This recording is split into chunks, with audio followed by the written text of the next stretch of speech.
vamos al Moralejo a oír misa. Sí hay. Moralejo es la pedanía más cercana que hay aquí que tenga iglesia.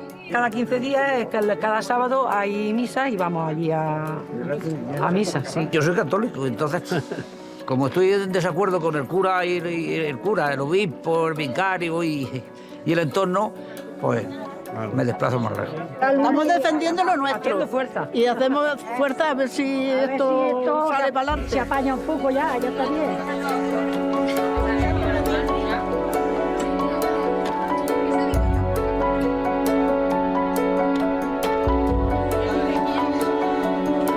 Desde que el Obispado de Almería puso a su nombre el Centro Social del Pueblo, no hay tregua con los vecinos. Aseguran que no volverán a oír misa en su parroquia hasta que el conflicto no se resuelva.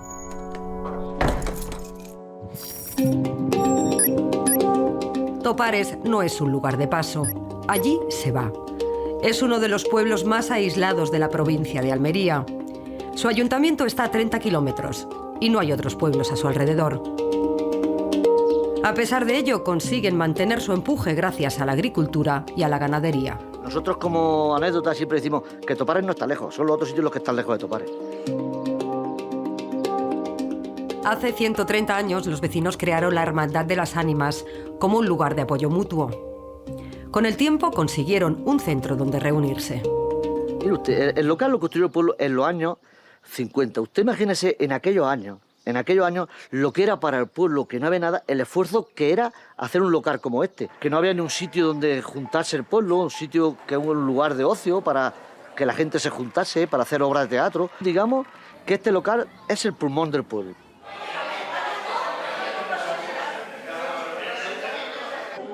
El local es nuestro, es de aquí, lo hizo la gente del pueblo. El que tenía dinero daba dinero y el que no hacía trabajo. Mi padre, como no tenía mucho dinero, pues vino y echó 3 jornadas. Claro, pero aquí había mucho. Y que aquí era donde nos dimos nuestros primeros besos, nuestros amores. Teníamos. Y he enseñado a gente, a muchachas, a bailar, parranda, malagueña, manchega y gandula.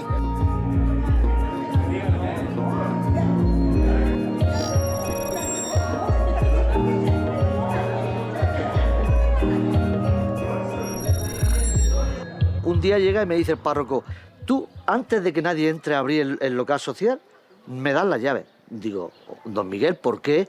Dice, porque los locales son del obispado. Digo, ¿cómo ha dicho usted? Dice, sí, es todo del obispado. Digo, pues mire usted, yo las llaves no puedo dárselas sin contar con el pueblo. Porque una cosa que sepa, que siempre explicaron nuestros antepasados, que la han hecho ellos, no tengo por qué darle la llave a usted. Entonces me dijo, Alfonso, si es que se lo dé a alguien sin contar con nosotros, mandaremos a la Guardia Civil. De hecho, ¿qué ocurrió? Cuando me empezó la familia que abrió el local, me llaman todos los vecinos, Alfonso, que está aquí el sargento. Y vino el sargento de la Guardia Civil a pedirnos las llaves y los papeles del local. Y yo le dije al abogado, oye, ¿qué pasa aquí? Vamos al registro de la propiedad para ver realmente qué es lo que pasa. ¿Cuál fue la sorpresa cuando nos dimos cuenta que se lo habían inmatriculado en 2 fases distintas? En una primera fase es la del año 2008, en la cual se refiere a un local comercial con poco uso religioso. Pero es que en el año 2014, que este fue el que en principio nos solicitaron las llaves, es adquirida por inmatriculación en virtud de certificación de fecha 3 de abril de 2014, expedida por el obispo de Almería. Entonces fue cuando dijo, dice, madre mía, lo que es que os lo han quitado todo. Además del salón social, tenían otros 2 locales. En uno hay una asesoría financiera que ya tiene un contrato de alquiler con el obispado. En el otro está la peluquería de Sonia. Ella también recibió un burofax. Que tenía que entregar las llaves porque era suyo. Vamos, básicamente era eso.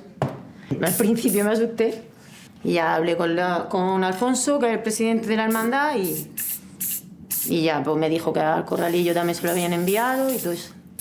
Pero en fin, vamos a ver qué pasa. El obispado de Almería no ha querido aparecer en el programa, pero nos ha explicado que los locales se construyeron en terrenos de su propiedad y acusa a la hermandad de alquilarlos sin declarar los beneficios.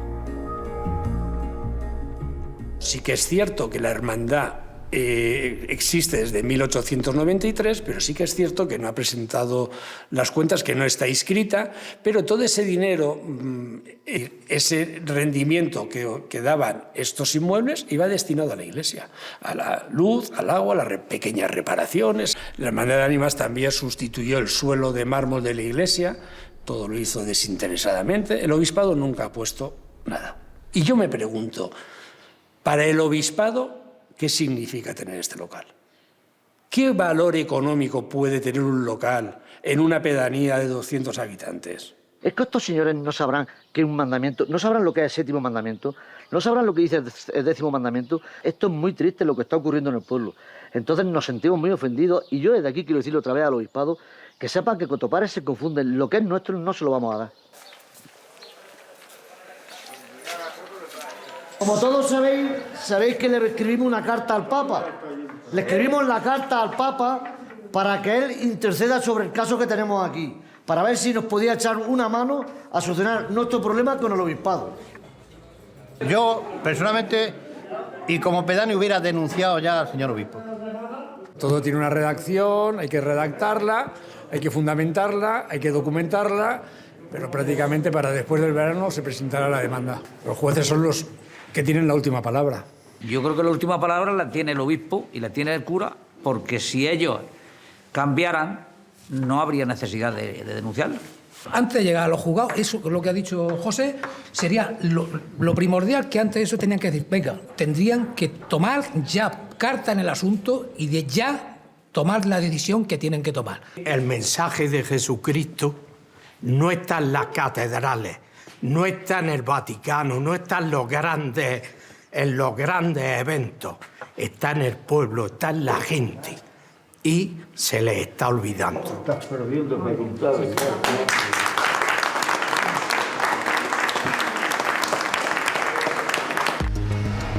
Los conflictos que generan las inmatriculaciones de la Iglesia van más allá de Topares.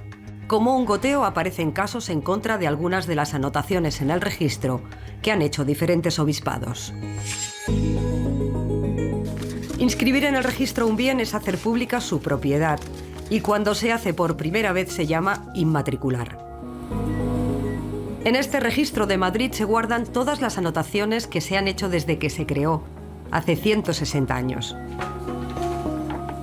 El registro de la propiedad se crea en 1861 con el objetivo de favorecer sobre todo el crédito territorial, es decir, acreditar que una persona es propietaria para poder obtener financiación con sus propios bienes. Se obtiene así la posibilidad de obtener un préstamo hipotecario, realizar inversiones y el objetivo esencial es dinamizar el comercio. Cuando un particular acude al registro a inscribir un bien, tiene que aportar unos documentos que acrediten su propiedad, como por ejemplo una escritura. Para los poderes públicos el procedimiento es diferente. Basta con la certificación de un funcionario autorizado. Durante años la Iglesia, como el Estado, también tuvo esta potestad. El procedimiento que existía antes buscaba favorecer que las administraciones públicas y la Iglesia Católica inscribieran sus bienes y tenían un procedimiento especial. Por medio de una certificación pueden acceder al registro de sus bienes. Incluso se equiparaba a los obispos con notarios, de manera que el obispo se autocertificaba que el bien le pertenecía, accedía al registro de la propiedad e inscribía un bien sin tener que demostrar que le pertenecía. Pasan los años y en pleno franquismo, el reglamento de la Ley Hipotecaria de 1946 mantiene esta facultad de la Iglesia, con una excepción: no permite la inscripción de templos católicos. En 1998 hay un recurso de la Iglesia en el sentido de que todas las confesiones religiosas en España pueden inmatricular sus templos a su nombre, pero la Iglesia Católica no tiene capacidad por ese recorte del registro de la propiedad. Esto cambia cuando el gobierno de José María Aznar modifica la legislación y permite a la Iglesia Católica inscribir también los lugares de culto. Finalmente se deroga todo el artículo 5, que era el que establecía limitaciones a la inscripción de estos templos y también de otros bienes públicos. Entonces es en 1998 cuando hay una modificación de la ley hipotecaria que le permite a la Iglesia inmatricular sus templos.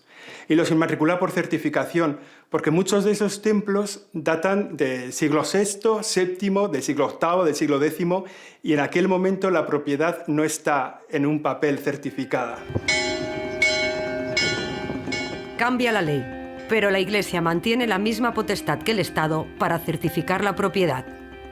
A partir de ahora puede inscribir también a su nombre ermitas, iglesias, catedrales. O sea, la equiparación de iglesia con administración pública pues, es normal durante una dictadura, pero esa equiparación cae por su propio peso, deja de tener sentido con la entrada en vigor de la Constitución española. La Iglesia no tiene privilegios. Es el registro de la propiedad el que en su creación invita a las autoridades públicas y a la Iglesia a inmatricular los bienes que tienen. Y les invita a hacerlo por el sistema de certificado, igual que hacen las administraciones públicas todavía hoy.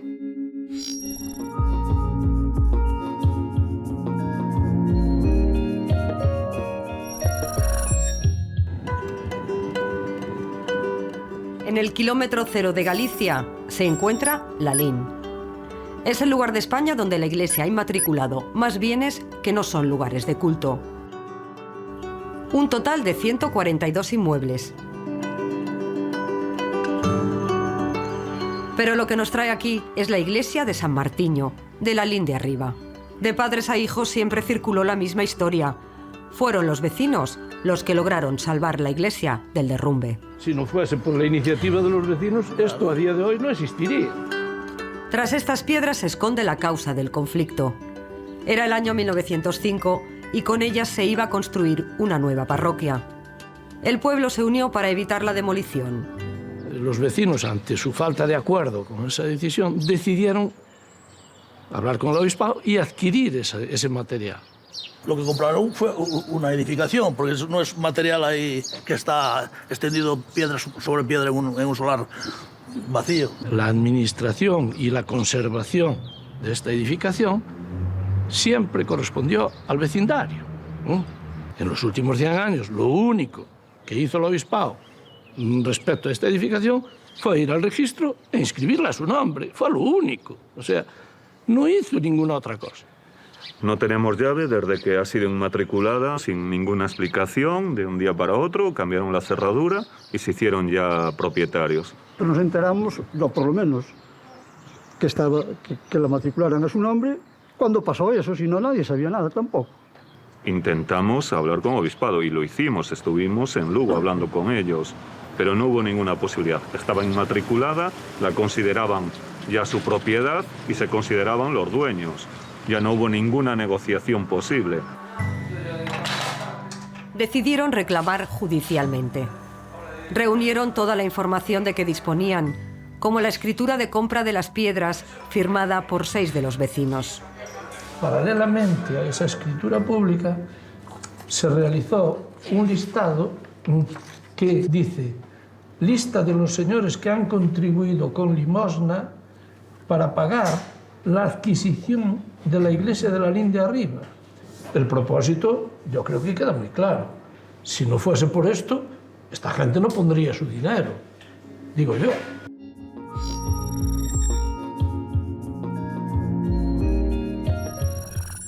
Hace unos años los vecinos quisieron arreglar el tejado de la iglesia. Para acceder a la subvención necesitaban acreditar que les pertenecía. El obispado, en un correo, les reconoció la propiedad. Está en gallego, te lo voy a traducir más o menos. La parroquia fue suprimida. Para evitar su derrumbamiento, los vecinos adquirieron la propiedad. Estamos hablando a septiembre del 2014. La inmatriculación es al año siguiente. ¿Por qué entonces inmatricula la iglesia? Si ellos 10 meses antes dicen que no tienen nada que ver. Preguntamos al obispado sobre la carta. Nos dicen que es un correo personal del entonces encargado de patrimonio. Un error que no coincide con el parecer de la diócesis. Y el juez, en este caso, pues no consideró que eso sería suficiente para anular esa inmatriculación. Y bueno, los vecinos en este caso hemos perdido lo que era nuestra iglesia como tal. Claro. Así de sencillo fue este tema. Sería inviable seguir adelante.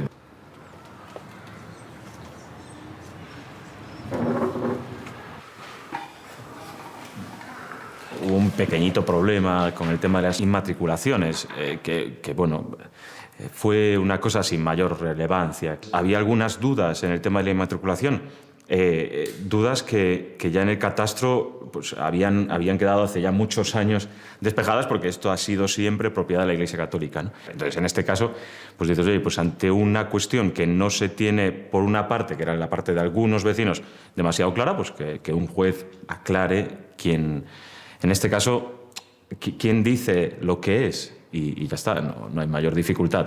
Yo entiendo que en justicia cualquier ciudadano tiene derecho a preguntar sobre el bien en el cual ellos han rezado, viven, se han casado, han enterrado a sus difuntos.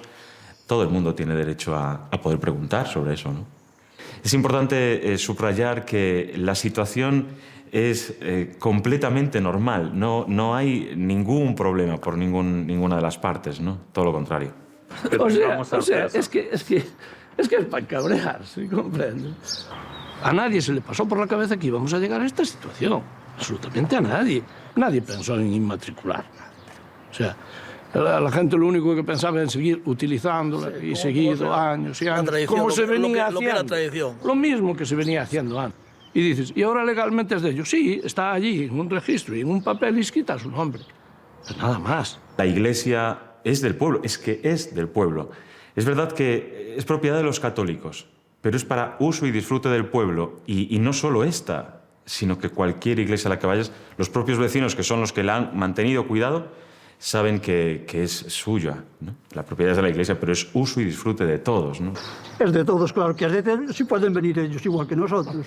Lo que nosotros pedimos es la administración, si siempre fue de la parroquia, porque ahora tiene que ser de ellos. ¿Qué pasará con esto a partir de ahora? Porque cuando haya que hacer aquí cualquier obra o cualquier trabajo de mantenimiento de eso, de conservación, como dice José Antonio, ¿quién lo va a hacer? ¿Quién va a tener la iniciativa? ¿Quién va a pagarlo? El obispado, a la par que inscribe la edificación, inscribe el cementerio. ¿Qué ocurre? Que el cementerio se amplió. Hay una serie de nichos que son, ya se ve, que son más altos de lo que eran las sepulturas en general. El terreno fue adquirido por parte de una serie de personas para construir esos nichos. Y eso, el obispado también lo incluyó. En otros pueblos, los cementerios son también motivo de conflicto por las inmatriculaciones. En Topares acaban de descubrir que el obispado de Almería lo puso a su nombre en 1976. El cementerio lo construyó el pueblo a raíz de un solar que dio un vecino del pueblo, porque mirad, si os dais cuenta, todos los nichos, todo, eso lo ha construido el pueblo y la hermandad, porque llegamos a los vecinos y a lo mejor se apuntaban 20 vecinos. Oye, no hacen falta 20 nichos.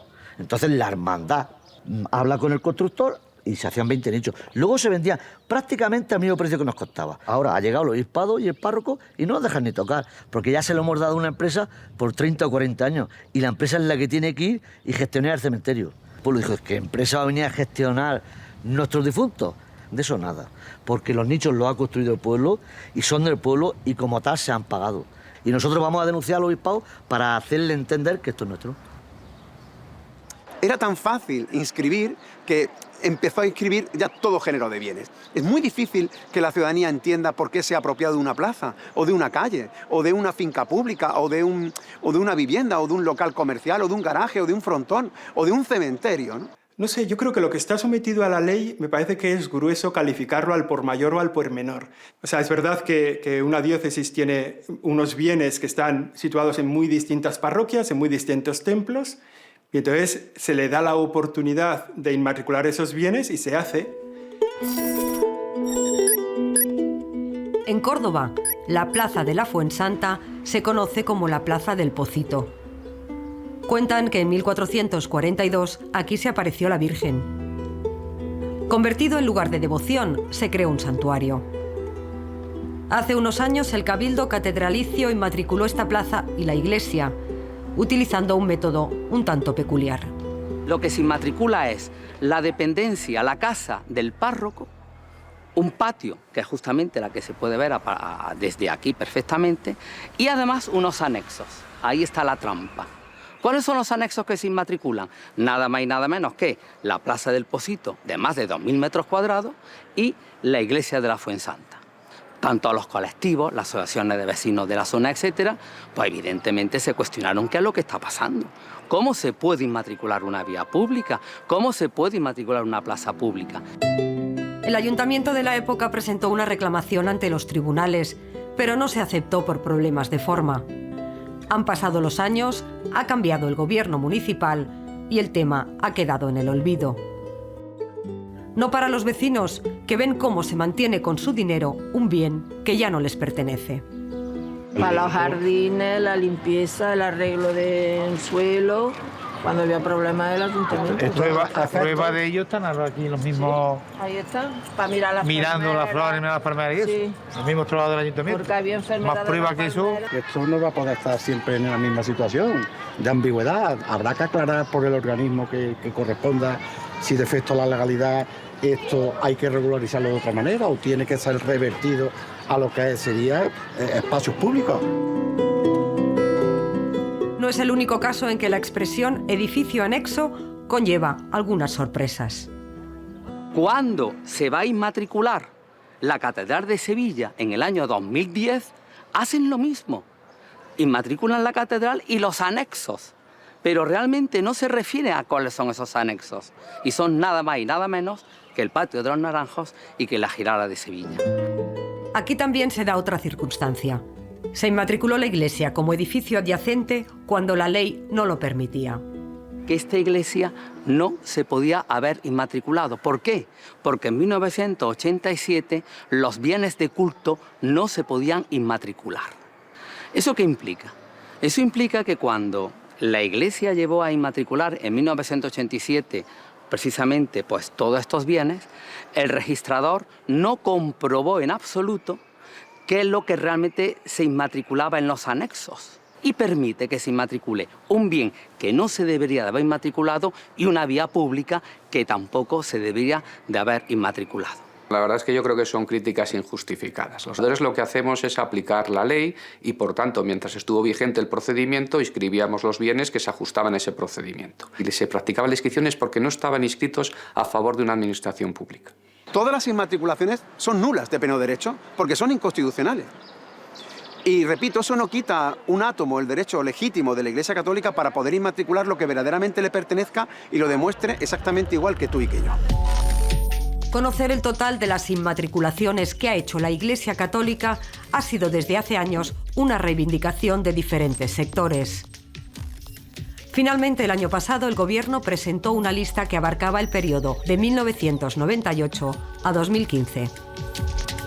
Entendemos que tiene un valor en cuanto a volumen muy significativo, precisamente porque las inscripciones de los templos en su mayoría entendemos que se han practicado a partir de 1998. Se trata de 34.961 inmatriculaciones, de las cuales 20.014 se refieren a templos de la Iglesia Católica o a dependencias complementarias y 14.947, que son terrenos, solares, viviendas, locales.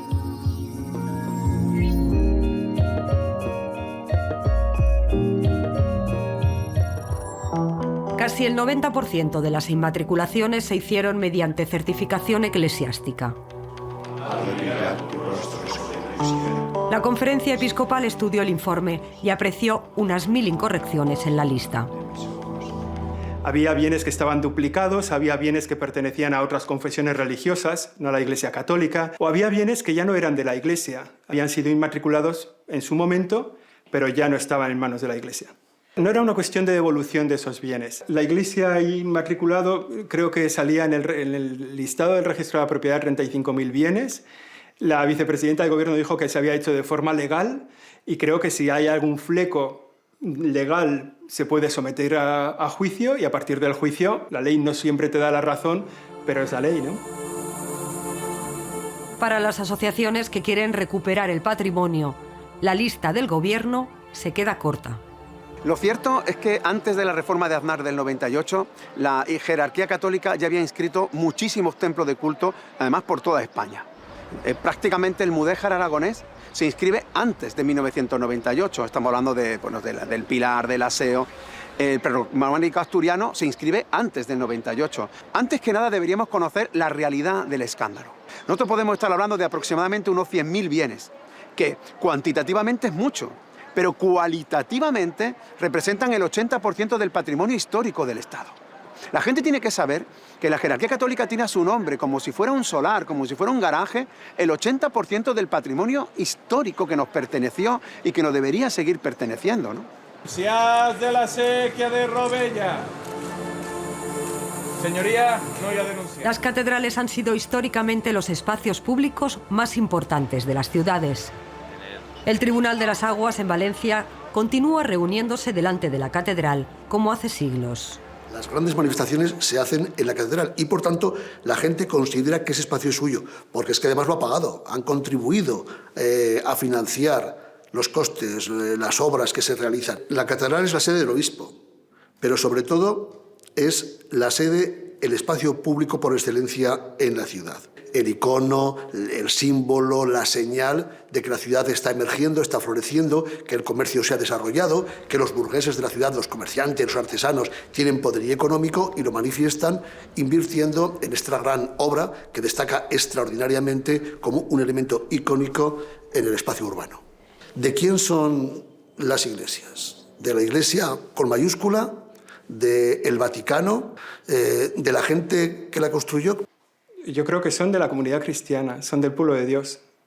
Creo que los construyó el pueblo de Dios, creo que en buena parte los ha sostenido el pueblo de Dios, creo que cumplen los fines para los que fueron creados y creo que así seguirá siendo en el tiempo. La pregunta correcta no es de quién es la mezquita de Córdoba. La pregunta correcta es ¿qué es la mezquita de Córdoba? Porque si la mezquita de Córdoba es un bien de dominio público, no puede ser de nadie. Y no podemos discutir sobre la propiedad privada de un bien que debiera ser dominio público. Como no se ha regulado, es decir, cuando entra en vigor la Constitución española, no se regula esa situación. Convertir un bien de ese extraordinario valor en un bien privado es que se puede vender, es que se puede embargar, es que se puede hipotecar. Y a nadie se le pasa por la cabeza que eso pueda ocurrir con el Machu Picchu o con las pirámides de Keops. ¿Cómo puede ocurrir con la mezquita de Córdoba? No. O sea, la mezquita catedral de Córdoba, la catedral de Burgos están para el pueblo cristiano, para el servicio del pueblo de Dios. Y mientras haya pueblo de Dios en Burgos y pueblo de Dios en Córdoba, estarán a su servicio. Han pasado los siglos y las catedrales siguen siendo lugares de culto, sobre todo para los turistas.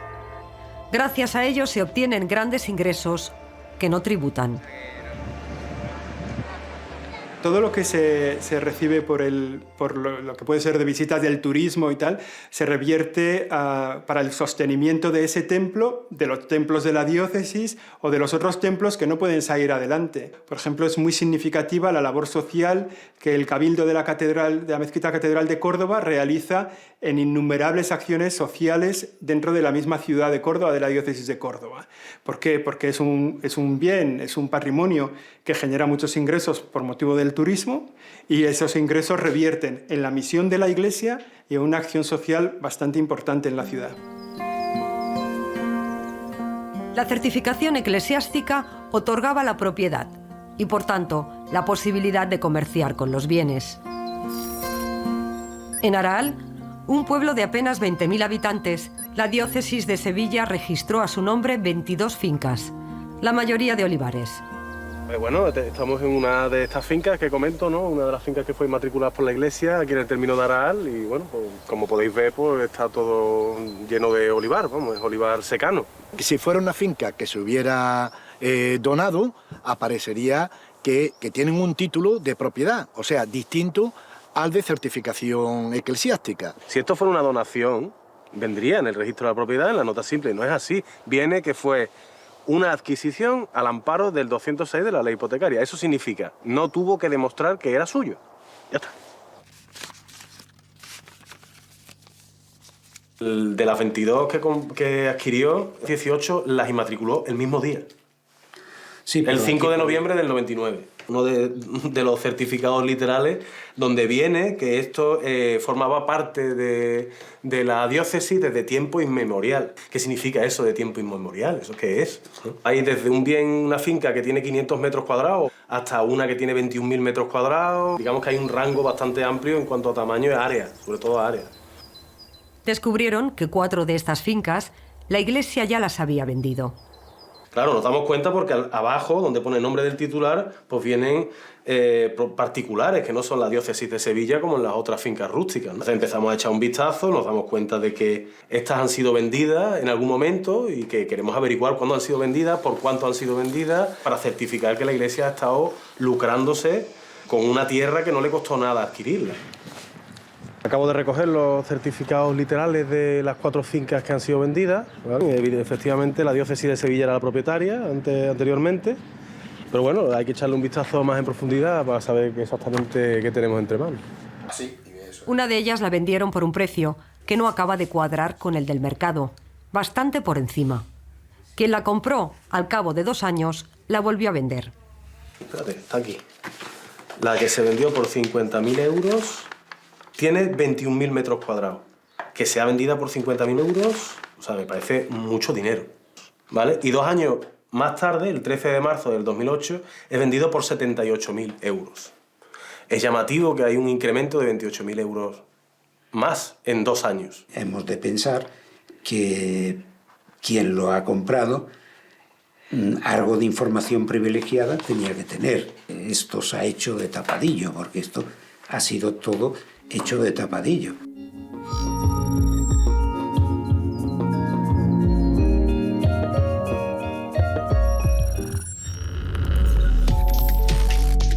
Muchas de las ventas que hace la Iglesia no acostumbran a salir a la luz pública. Tienen otros circuitos que las agencias con las que hemos consultado y que prefieren mantener el anonimato llaman fuera de mercado.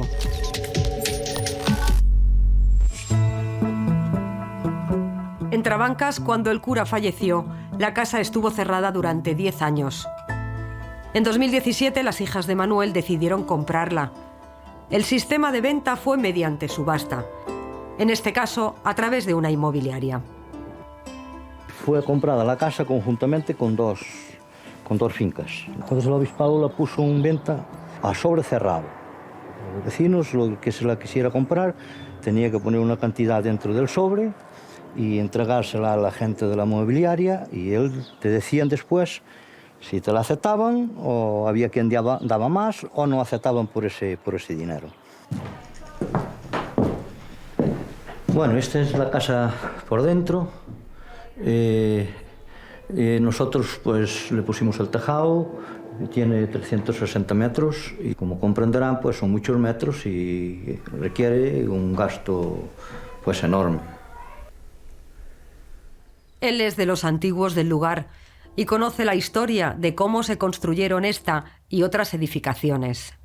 El cura hacía como promotor y, claro, algo aportaba también por el obispado, pero los vecinos eran quien pues ayudaban a traer la piedra, y se hacía todo un conjunto, como la iglesia y el cercado que tenía todo alrededor y tal.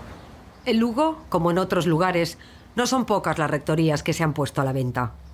Ahora mismo, si el sostenimiento de esos bienes en algún caso es imposible, pues la Iglesia Católica puede decidir, o los católicos deciden, o aquellos que nosotros tenemos como responsables de la misma, pues si se vende o lo que sea, pero siempre con este fin, ¿no? Cuando la Iglesia tiene que, como todas las personas, como todas las instituciones, las empresas y también las instituciones públicas, organiza sus bienes para el servicio que tiene que prestar, ¿no? Y si tiene que prescindir de un bien para sacar adelante una labor espiritual, por ejemplo, si tiene que vender una casa parroquial para arreglar el tejado de la parroquia, lo hace. Ahora se abre otro debate, y es el del mantenimiento y conservación del patrimonio eclesiástico. Las administraciones públicas invierten millones de euros en ello. Según la Constitución, el Estado está obligado a hacerlo.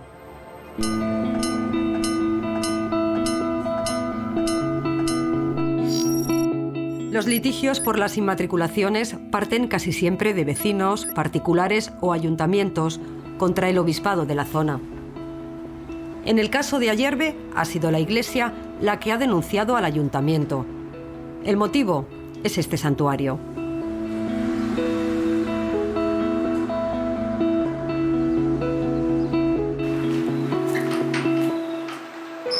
Ahora mismo nos encontramos dentro de lo que es el santuario de Nuestra Señora de Casbas, que es conocido como la pequeña capilla Sixtina del Alto Aragón, porque, como veis, es espectacular. Tenemos todo lo que son los muros, los frisos, los lunetos y los arcos decorados con pinturas al fresco. Datan del siglo XVIII, aunque no se sabe muy bien quién fue el autor. Por los años 55 hay una fotografía que empieza a deteriorarse, aparecen grietas y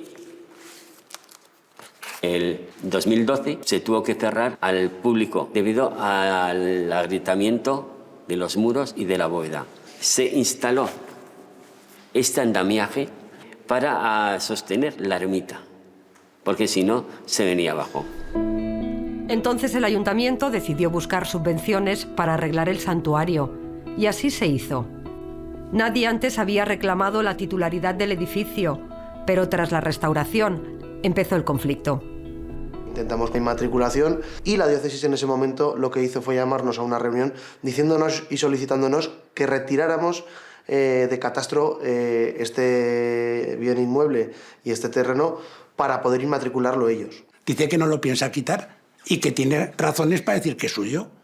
Y ahí es donde empieza el tema. Se dice, oye, si no podemos llegar a un arreglo, lo tendremos que decidir judicialmente, pues se decidía judicialmente. Luego el juez ha juzgado lo que verdaderamente está acreditado, lo que no está acreditado y lo que ha sido sucedido, y ha dictado su sentencia. La sentencia se conoció hace unos meses y otorgaba la propiedad al obispado. Creo que lo podemos poner aquí. Un grupo de vecinos decidió organizarse para hacer oír su malestar. Perfecto. Entonces fue una sorpresa muy grande por parte de nosotros y de mucha ciudadanía de Ayerbe. Que si dicen que son propietarios, no hacían nada. ¿Pero de qué vamos, hombre? ¿Y ahora era todo arreglado? Ahora es nuestro. Y encima los jueces le dan la razón. En fin, yo respeto la justicia. No estoy nada de acuerdo con lo que han hecho, ¿no? Pero, hombre, no puede ser que no tienen vergüenza, hombre. Hay que presionar a todo el mundo. Llámese a jueces, llámese a obispado, llámese a todo el mundo. Yo no voy a cambiar mis sentimientos, yo soy creyente de siempre, ¿no? Pero desde luego no estoy ni con el obispo ni con la postura en estos momentos de la Iglesia, de quedarse con una cosa que desde cría yo he sentido como era del pueblo, de la gente del pueblo y tal. Entonces, en esto, como en otras muchas cosas también tengo que decir, no me identifico con ellos. ¡Ostras, qué guay! ¡Es preciosa! ¡Es preciosa! El ayuntamiento recurrió la sentencia y el caso está en la Audiencia Provincial de Huesca. Rebuscando en los archivos encontraron un nuevo documento para reclamar su titularidad.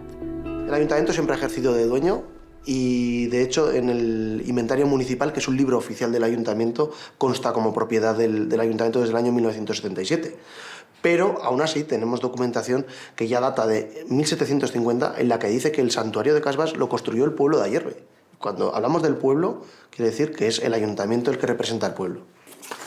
Aquí lo podéis ver. Es una fotocopia, no es el documento original. Pues dice, entre otras cosas, en el año de 1704, pareciendo al ayuntamiento ser corto templo, atraído de la devoción y de los prodigios, la dilató mucho más. Eso es, el ayuntamiento mandó a hacer este templo.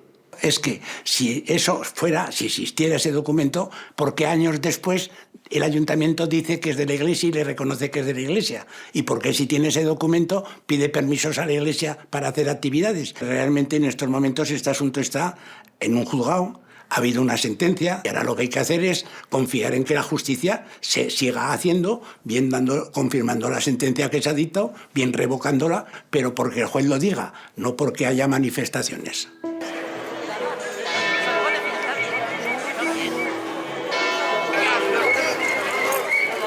Yo estoy aquí para apoyar lo de la plataforma y que la Virgen de Casbas siga siendo del pueblo. ¿Te decimos la palabra correcta? Cabreada. Yo. porque una cosa que es nuestra no tiene por qué quedarse el obispado. Ha pagado todo el pueblo, el obispado no ha dado ni un céntimo. Ha dado una mínima pero parte. muy poca cosa, Poca. es lo que ha dado. La mayoría lo ha subvencionado el pueblo, de todos los vecinos. Y no vamos contra nadie como os apoyo demostrar en esta concentración, simplemente defendemos lo que creemos que es justo. Vamos a ir hasta el final porque creemos que es de justicia y es nuestra obligación como ayuntamiento y como pueblo el defender el patrimonio municipal.